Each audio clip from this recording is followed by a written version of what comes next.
안녕하십니까? 만나의 아침입니다. 하나님의 귀하신 은혜가 모든 분들과 함께 하시기를 간절히 소망합니다. 기도하시겠습니다.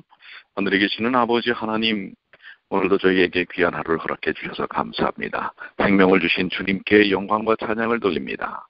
성령께서 지금 함께 하셔서 저희에게 친히 주의 음성을 듣게 하여 주시옵소서. 주님의 놀라우신 은혜 속에 오늘도 주님과 동행하는 귀한 삶이 되도록 인도해 주시기만을 우리 주님 예수님의 이름으로 기도드리옵나이다. 아멘. 오늘은 제4과 요나의 모험담입니다. 기억절의 말씀 사도행전 10장 34절로 35절 내가 참으로 하나님은 사람의 외모를 보지 아니하시고 각 나라 중 하나님을 경외하며 의를 행하는 사람은 다 받으시는 줄 깨달았도다. 예, 오늘 이 과를 통해서 함께 우리가 깨닫고 느끼고 행해야 할 학습의 목표는요, 외부인에 대한 하나님의 크신 사랑과 내부인의 선교적 책임을 깨닫는 것입니다. 그렇죠. 세상에 수많은 사람들이 있지요. 그들을 구원해야 하는 귀한 사명에 대한, 그리고 하나님의 그들을 향한 사랑에 대한 것입니다. 느끼기는 세계 선교에 참여해야 한다는 개인적 책임감을 새롭게 느끼는 것입니다. 우리 각자가 이 세계 선교에 대하여 어떤 역할을 감당할 것인가 라고 하는 것 매우 중요하지요. 해하기는 기도 헌금 참여를 통해서 선교 활동을 지원하는 것입니다. 직접 우리가 가서 선교할 수도 있고 또 다른 선교사들을 돕는 후원하는 일들을 통해서 그 일에 참여할 수 있다고 하는 것입니다. 자, 요나를 통해서 선지자 요나를 통한 선교적 경험. 요나는 기원전 750년경 여로보암 2세의 지세 동안에 살았던 사람이죠.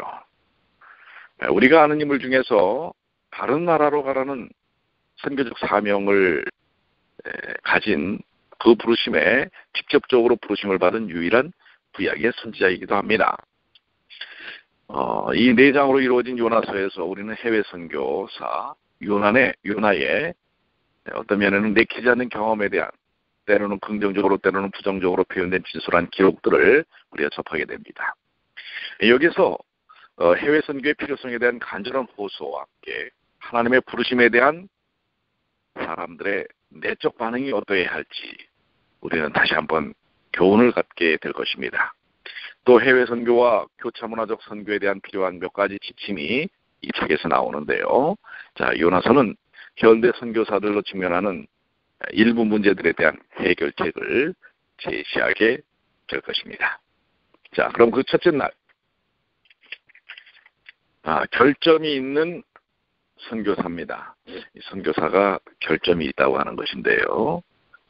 그것은 어떻게 보면은 가장 인간적인 모습이 아닐까라는 생각이 드는데요.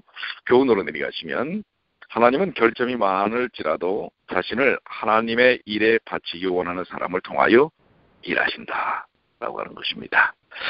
열왕기하 14장 25절을 보시면 이 말씀을 통해서 우리는 요나가 어떤 인물인지를 알 수가 있습니다. 여기서 그는 어떤 모습을 보여주고 있습니까? 열왕기하 14장 25절에 이스라엘의 하나님 여호와께서 그의 종 바드헤벨 아미데의 아들 선지자 요나를 통하여 하신 말씀과 같이 여로보암이 이스라엘 영토를 회복하되 하맛 어귀에서부터 아라바 바다까지 하였으니, 그는 이스라엘이 아람으로부터 영토를 되찾겠다고 하는 예언을 한 선지자라는 영예를 누립니다. 요나는 나사렛에서 멀지 않은 가드헤벨이라는 북방 이스라엘 스불론 지파의 한 마을에서 출생합니다. 이는 어떻게 보면 예수님과 요나가 비록 750년이라는 시간의 차이가 있지만 모두가 다 갈릴리 출신 선지자라는 뜻입니다. 여러분들 갈릴리 출신이 무엇을 의미하는지 아시죠? 그렇게 존귀한 지역이 아니었다고 하는 것입니다. 그래서 저 시골의 촌뜨기였다는 사실을 이야기하고 있는 것이죠. 그러한 출생이나 배경 속에서도 그는 선지자로 부름을 받았다고 하는 사실을 우리가 생각하면서 그 사람의 출생이나 환경, 배경은 선지자 사역, 선교사 사역을 하는데 그리 중요한 것은 아니라는 사실을 우리가 생각해 하는 것입니다. 요나서 1장에 있는 말씀들을 통해서 이 말씀들은 요나의 장단점을 어떤 모습으로 그리고 있습니까? 요나는 자신의 책에서 장점과 약점이 뒤섞인 묘한 인물로 등장하는데요. 그는 고집스럽고 반항적이지만 잘 배우고 순종적이기도 합니다. 사람은 사실 다면적인 모습을 갖고 있습니다. 특별히 이중적인 모습을 갖고 있기도 한데요. 그는 기도하는 신자로서 하나님께 충성하였고 담대하였으나 편협하고 이기적이며 보복적이었다고 하는 것입니다. 이 어떻게 이 아주 양면의 모습을 다 갖고 있는 것이죠. 열왕기하 14장 25절에서 그는 여호와의 종으로 묘사되었지만 자신의 이름으로 일컬어지는 책에서는 다소 애석하고 비극적인 인물로 보이는 것이죠. 그가 이같이 진솔한 모습으로 묘사되었다는 것은 어떤 면에서는 성경이 정말 진실하며 믿을 수 있는 기록이라는 증거입니다. 자신에 대해서 좋은 것만 기록할 수 있을 텐데 그렇지 않은 부분에 대한 부정적인 측면에 대한 것도 진솔하게 기록되었다는 것. 이것이 바로 성경이 갖는 특징입니다. 성경은 진실한 책입니다. 가감 없이 사실 팩트 그대로로 기록을 남기는 것이라는 것. 자, 그런 면에서 볼 때 선지자 요나는 어떻게 보면 결점이 있었던 사람입니다. 그럼에도 불구하고 그는 귀한 하나님의 선교 사역에 쓰임을 받는다고 하는 사실을 보여주고 있습니다. 우여곡절 속에서 말이죠. 자, 묵상으로 올라가시면 하나님은 어떻게 결점이 많은 사람도 그분에 의해 사용하실 수 있을까요?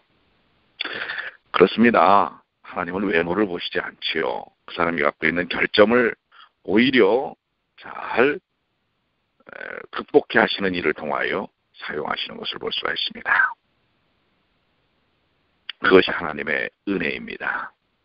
자비하신 하나님은 오직 그리스도를 통해서 우리를 바라보신다는 것.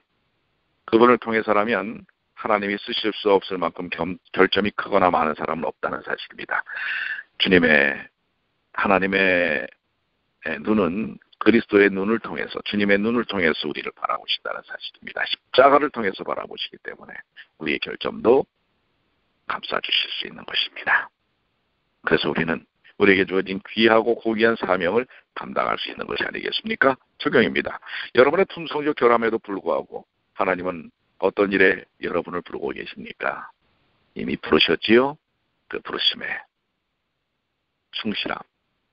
충실함이 필요할 것입니다. 자, 둘째 날, 과거의 한 선교사입니다. 하나님은 폭풍을 준비해서 그분의 뜻을 거역하고 불순종하는 요나를 통해서도 당신의 존재를 알리셨고 큰 물고기를 예비하여 그를 구원하시는 모습을 보여줍니다. 대개가 구약에서 열국을 향한 효소는 일반적으로 시온으로 오라라는 것인데 여기 요나를 통해서 오히려 반대로 가라라고 하는 모습을 하나님께서 보여주십니다. 물론 성경에는 가라라고 하는 명령을 제자들과 사도들과 하나님의 백성들에게 하십니다. 그러나 구역에서는 대개 시온으로 오라, 시온으로 올라오라 이러한 요구가 하나님의 명령이 주된 요구였습니다. 그래서 이스라엘의 백성에 대한 하나님의 본래 계획은 그들을 신앙대로 살게 해서 다른 민족들로 하여금 매력을 갖게 하고 그들이 바로 시온으로 오도록 만드는 것이었죠. 그런데 그럼에도 불구하고 이 구약에서 가라라고 하는 귀한 신약적 선교적 방향 사명을 이 요나를 통해서 보여주는 것을 알 수가 있습니다. 자, 우리 요나서 1장 3절로 17절을 보면 여기 나와 있는 이 정말 기가 막힌 이야기를 통해서 우리가 배워야 할 교훈이 무엇입니까?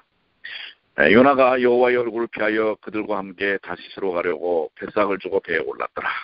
그런데 이 가라고 하는 어떤 구약적 특징과 맞지 않는 사명에 대하여 바로 그 자신의 인식 때문에 요나는 어떡합니까? 하나님의 뜻을 저버리는 선지자가 되어버립니다. 오히려 반대 방향으로 도망가는 것을 볼 수가 있습니다. 이 요나의 도주에 대한 하나님의 반응은 강한 폭풍의 형태로 옵니다. 선지자는 불순종했지만 바람은 그 창조주께 순종하는 모습을 봅니다. 폭풍 때문에 이방인 선원들이 기도하고 있을 때 요나는 잠을 자고 있습니다.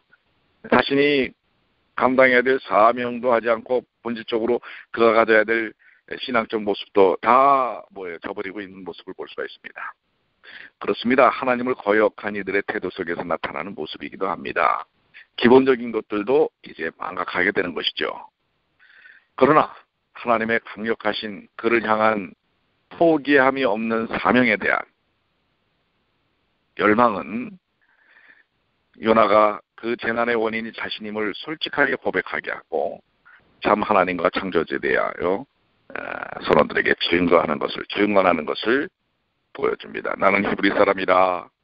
그리고 이 모든 것들이 나 때문에 일어난 것이고 그래서 나를 어떻게 바다에 던지라고 이야기하는 것입니다. 마침내 그들이 요나의 말대로 하자 폭풍은 그치고 바다가 잠잠해지지요. 놀란 선원들은 거기에 대해서 어떤 반응을 보입니까?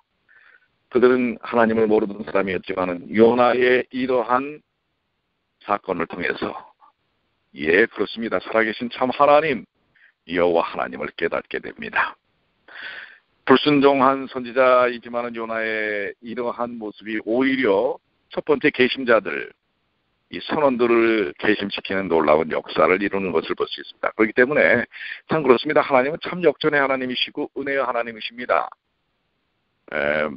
망가지고 어렵고 왜곡되고 불절된 것들을 통해서도 하나님의 은혜를 드러내시고요. 결코 포기하시지 않는 하나님의 사랑을 보여주고 있는 것입니다. 하나님의 소명을 버리고 도망가는 요나를 통해서도 하나님은 일하실 수 있음을 충분히 보여주고 계시는 것입니다. 놀랍지 않습니까? 여러분들이 하나님의 사명을 향하여 저버리고 도망한다 할지라도 그 일을 통해서 하나님은 또 오히려 하나님의 은혜를, 복음을 드러내시기도 하신다는 사실입니다. 그렇기 때문에 여러분들, 우리가 가야 할 길, 사명의 길을 저버리지 마십시오. 그런다 한들 여러분들은 하나님의 은혜 속에서 벗어날 수 없습니다. 하나님께 감사하시게 되길 바랍니다. 묵상입니다. 선원들은 이스라엘 하나님에 대해서 어떤 사실을 깨달았을까요? 참 하나님, 온 세상 만물을 만드시고 주관하시는 하나님을 그들을 깨닫게 되는 것입니다. 오늘 우리도 참 하나님, 살아계신 하나님이 우리를 결단코 포기하시지 않는다는 사실을 기억해야 할 것입니다. 적용입니다. 여러분은 다른 사람에게 우리 하나님이 유일하신 신임을 어떻게 증언할 수 있을까요? 여러분의 삶을 통해서 그 부분을 적용해 보시길 바랍니다. 셋째 날, 큰 물고기의 뱃속에서라고 하는 것입니다. 자, 교훈으로 내기하시면 요나는 물고기 뱃속에서 하나님께 기도하였고 육지로 나와 마침내 모든 죄인을 구원하시는 하나님의 뜻을 순종하여 선제자로 나가게 됩니다. 자, 큰 물고기 뱃속에서 지낸 며칠간의 경험이 있죠. 3일간의 경험입니다. 이 3일간의 경험이 무엇을 의미할까요? 그것은 그리스도의 죽음과 부활을 표상하기도 합니다. 그 외에 물고기 뱃속에 들어갔다가 생존한 사람들의 예가 있다고 하지만 그것이 그렇게 저기와 의미를 갖는 것은 아닙니다. 중요한 것은 요나가 큰 물고기 뱃속에서 살아남았다는 사실입니다. 성경에서 여호와께서는 인간의 삶에 기적적으로 개입하시는 인격적인 하나님으로 계시되는 것을 볼 수가 있습니다. 그것은 오직 그분의 초자연적인 개입을 통해서 나타날 수 있는 기적적인 사건인데요. 이런 기적적인 사건들이 오늘 우리들에게도 하나님의 사명을 드러내시는데 강력하게 사용될 수 있다는 사실을 기억해야 할 것입니다. 특별히 여기 밤낮 3일이라는 구절은 죽은 자의 영역을 뜻하는 히브리어의 수월, 무덤을 의미하는데요. 즉 이것은 죽음에 대한 소요되는 시간을 설명하는 고대의 은유적인 표현이라고 할 수 있습니다. 요나에게 무슨 일이 벌어졌는지 고려한다면 그는 죽은 자와 다름이 없었다고 하는 것입니다.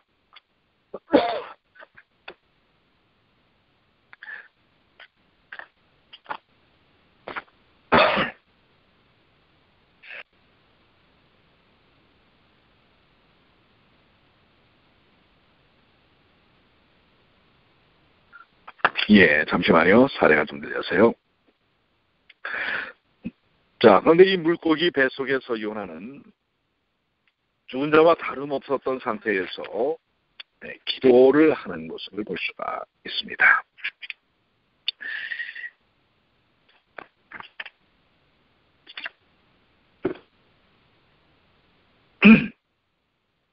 그런데 물속이 뱃속에서의 요나의 기도는 어떤 형태의 기도였습니까? 요나의 기도는 감사의 시편 형태로 요약이 되는데요.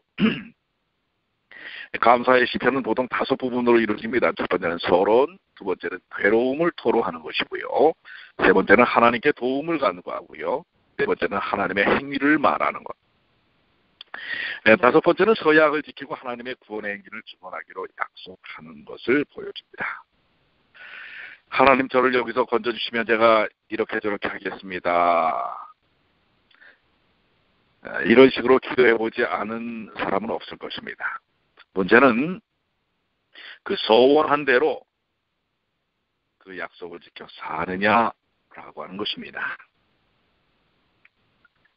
자, 이 물고기 뱃속에서 요나는 그런 서원의 기도를 합니다. 하나님, 주의 뜻대로 하겠습니다. 자, 묵상으로 넘어가셔서 여러분은 어떻습니까? 고난 중에 하나님께 어떤 약속을 가져오셨습니까? 또 그 약속을 이행하셨습니까?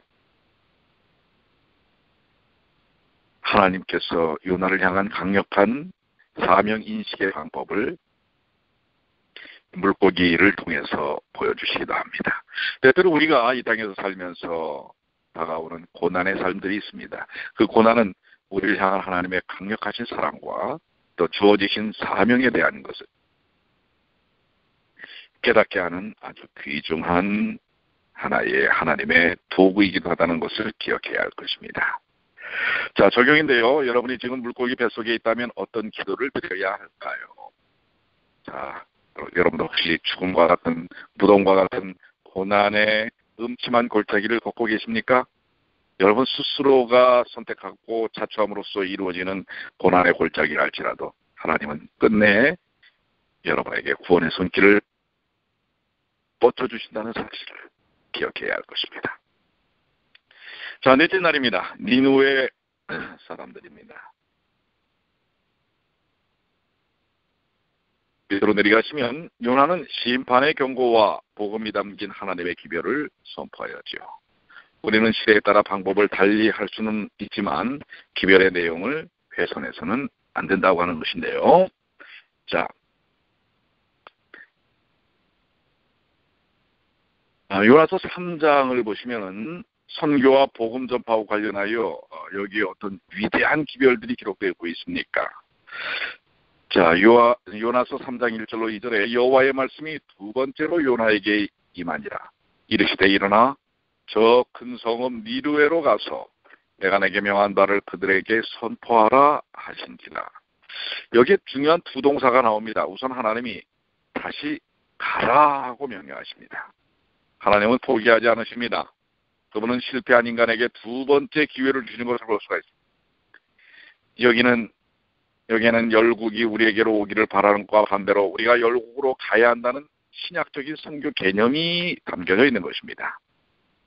또 다른 핵심 동사는 선포하다입니다. 선포는 성경에서 언제나 중요한 주제입니다. 그것은 여전히 복음을 전파하는 가장 효과적인 방법이기 때문에 그렇습니다. 자, 여기 두 가지, 가라, go, 그리고 선포하라. 그렇습니다. 이것이 바로 니느웨 백성들을 향한 하나님께서 주신 요나를 향한 사명이었다는 것을 기억해야 합니다. 그런데 여기서 하나님의 기별의 핵심은 무엇입니까? 하나님의 기별은 보통 경고이자 약속이며 심판이자 복음입니다. 영원한 복음을 담고 있는 계시록 14장 6절로 12절의 핵심은 복음이지만 심판도 경고합니다. 복음과 심판은 함께 갑니다. 복음은 심판이 우리에게 가져올 정죄를 피할 수 있는 하나님의 방법을 제공하는 것입니다. 심판을 가르치지 않는다면 어떤 복음 전파도 온전히 효과적일 수 없다는 사실입니다. 그래서 언제나 복음에는 심판이 심판에 대한 기별이 함께 뒤따른다는 사실을 기억해야 할 것입니다. 자, 묵상으로 가시면 하나님이 구원의 약속과 심판의 경고에 조건을 두신다는 것은 무엇을 의미하는가라는 것입니다. 그것은 그 기별을 믿고 믿음대로 행하여 구원을 받게 한다는 사실이지요. 그만큼 하나님은 강력히 그들을 구원하시기를 원하신다는 사실입니다. 그런데 니느웨 사람들이 어떻게 해요? 바로 그 심판과 구원의 복음을 듣고 그들이 구원받는 역사를 경험하게 된다는 것입니다. 자, 적용인데요. 하나님이 여러분에게 주시고자 하시는 복음과 심판의 경고를 무엇이라고 생각합니까? 오늘 우리들을 통해서 하나님께서 주시는 복음과 심판의 기별이 무엇입니까? 그걸 또 우리는 어떻게 해야 할까요? 지금과는 일이 필요하지 않습니까? 니느웨 사람들과 같은 우리 주변에 있는 수많은 사람들에게 그들이 당연히 멸망당할 수밖에 없는 인생들이지만 그들을 향하여 하나님은 구원의 복음을 전하기를 선포하시기를 원하신다는 것을 우리는 알아야 합니다. 그리고 그들 또한 우리와 같이 구원받은 백성들이 될 수 있다는 사실을 마음속에 새겨야 할 것입니다. 자, 그런데 다섯째 날 요나의 탄식 속에서 요나는 어떤 모습을 보입니까? 밑으로 내려가시면 요나는 심판을 철회한 하나님을 원망했다. 그러나 그는 하나님이 이방인들도 사랑하고 아끼며 구원하기 원하신다는 더 큰 진리를 깨달아야 했다라고 하는 것입니다. 자, 요나의 태도가 참 이중적이지 않습니까? 증거는 해놓고 또 그 선포된 기별 속에 그들이 구원받는 것에 대해서 참 부정적인 태도를 취하는 것. 자, 요나서 4장 1절로 11절을 보면 선교사는 세계 선교에 가담시키려는 하나님께 가장 요나를 이 세계 선교에 가담시키려는 하나님께 가장 큰 장애는 사실 무엇이었습니까? 하나님께 가장 큰 장애는 거리나 바람이나 선원이나 물고기나 니느웨 사람이 아닌 환경과 배경이 아닌 바로 그것을 증거하는 선지자 자신이었다는 사실을 알 수 있습니다. 믿는 사람입니다. 사명을 가진 사람들이 가장 큰 장애가 될 수 있다는 사실입니다. 이것이 오늘날 현대적 복음에서도 마찬가지고 현대적 선교에서도 마찬가지입니다. 사명을 가진 믿는 자들이 가장 선교의 장애가 될 수 있다는 사실입니다. 니느웨 사람들의 믿음은 요나의 불신과 보복적 정신과 대조됩니다. 요나는 하나님이 은혜롭고 자비로우며 노하기를 더디게 하고 재앙을 보내기 주저하며 사랑이 많으신 것에 대해 비난하는 성경의 유일한 인물입니다. 대부분의 사람은 이런 하나님께 감사할 것입니다. 그런데 요나는 그렇지 않았어요. 근데 이 요나와 같은 태도를 오늘날 우리들도 취할 수 있다는 사실입니다. 다른 사람들이 구원받는 것에 대하여 저렇게 잘못했던 사람들, 저렇게 살았던 사람들이 우리와 똑같이 구원을 받아? 이렇게 생각할 수도 있을 것이라는 것입니다. 그렇기 때문에 가장 큰 선교의 걸림돌은 때로는 그 사명을 받은 선교사들이라는 것입니다. 우리들입니다. 먼저 믿는 자들이라는 것이죠. 오늘 이 문제를 잘 살펴봐야 할 것입니다. 내 자신은 혹시 요나와 같은 의식을 갖고 있지 않는가? 요나와 같은 거친 똘의 삶을 살고 있지 않는가? 생각해 봐야 할 것입니다. 요나서 10장 4장 10절로 11절을 보시면 이 말씀에서 우리는 죄 많은 인간의 본성과 하나님의 품성에 관하여 깨달은 바가 있게 될 것입니다. 요나는 자신이 거짓 선지자로 역임을 받을 가능성에 대하여 꼴똘히 생각하게 합니다. 즉 자기 백성들 사이에서 자기가 그동안 해왔던 일에 대한 자기 위치, 이것을 지켜내려고 하는 것입니다. 자신의 평판에 눈이 멀어 그는 그 불쌍한 도시에 있는 영혼들의 무한히 큰 가치를 보지 못했습니다. 즉 자기 인식에 갇혀서 우리가 해야 할 사명, 수많은 영혼들을 향한 복음 전도의 장애 요인으로 되는 것입니다. 그 사람들까지 전도해 그런 방식으로 해 이런 식의 하는 주변의 이 부정적 여론에 자기도 휩쓸릴까봐 머뭇는 것입니다. 그는 요나서 4장에서 두 번이나 화를 냅니다. 그는 하나님이 마음을 바꿔서 12만 명 이상의 니느웨인들을 구원하신 것 때문에 화가 납니다. 이건 화낼 일이 아닌데 화를 냅니다. 그런데 이런 모습이 오늘 우리들에게도 있을 수 있어요. 다른 이들이 구원받는 것에 대하여 오히려 부정적 견해를 가질 수 있다는 것입니다. 또 하나는 넝쿨이 시들어버린 것 때문에 화가 납니다. 자기 개인적인 어떤 이득에 대한 것이 망가졌을 때 영원히 구원되는 것에 대해서는 부정적이면서 자신의 이익과 이기적인 것에서는 아주 안달복달을 하는 선지자의 모습을 봅니다. 이익심 때문에 사로잡힌 선지자는 우선순위를 바로잡을 필요가 있는 것입니다. 오늘 그렇습니다. 우리가 사는 삶의 호구지책에 대해서 더 관심을 갖고 영혼들에 대하여 관심을 갖지 않는다면 요나가 가진 이런 문제를 우리도 똑같이 갖고 있는 것입니다. 자, 그래서 묵상에서 이런 말씀을 하고 계시죠. 우리도 어떤 방식으로 하나님의 일보다 자신의 명예나 감동을 더 중요하게 여길 수 있을까요? 혹시 우리가 그러하고 있습니까? 하나님의 일보다 내 자신의 명예나 감동이나 이익을 더 따지고 있지 않습니까? 다시 한번 우리가 우리 자신을 살펴봐야 할 것입니다. 적용입니다. 여러분이 어떤 민족에 대해 그들의 평화와 구원보다 고난과 멸망을 바랐다면 어떻게 그런 관점을 바꾸겠습니까? 그렇습니다. 우리의 개인적 어떤 기대 때문에 아예 저 사람들에게 뭘 구원을 복음을 전해 이렇게 생각했던 우리들의 마음이 오늘 이 말씀을 통해서 바뀌어야 할 것입니다. 결론입니다. 요나서는 니느웨의 이방 주인과 불순종하는 선지자까지 사랑하시는 하나님의 자비와 용서의 깊이를 보여줍니다. 우리의 지혜와 성향에 의지하는 것은 바람직하지 못한 선교 접근법입니다. 우리 능력이 아니지요. 우리는 하나님의 인도하심에 순종해야만 비로소 그분의 선교 계획의 범위와 그 안에서 우리의 역할을 이해할 수 있는 것입니다. 자, 오늘도 주님의 허락하신 사명을 따라 주님과 함께하는 동행의 삶을 사시는 주님의 귀한 자녀들 되시길 바랍니다. 기도하겠습니다. 아버지 하나님, 오늘 요나와 같은 인식을 갖고 있는 저희들의 모습이라면 그것에서 벗어나게 하여 주시옵소서. 연약하고 부족하고 또한 불순종한 요나까지도 사랑하시는 하나님, 오늘 연약한 저희들도 여전히 사랑하고 계심을 믿습니다. 저희의 인식이 바뀌게 하여 주시옵소서. 세상을 향하여 하나님의 복음을 증거케 하여 주시옵소서. 그동안 과연 저희는 저에게 맡겨진 사명을 얼마나 잘 감당했습니까? 아버지, 이제 그 귀한 복음, 저에게 맡겨진 사명을 온전히 감당할 수 있도록 인도하여 주시옵소서. 오늘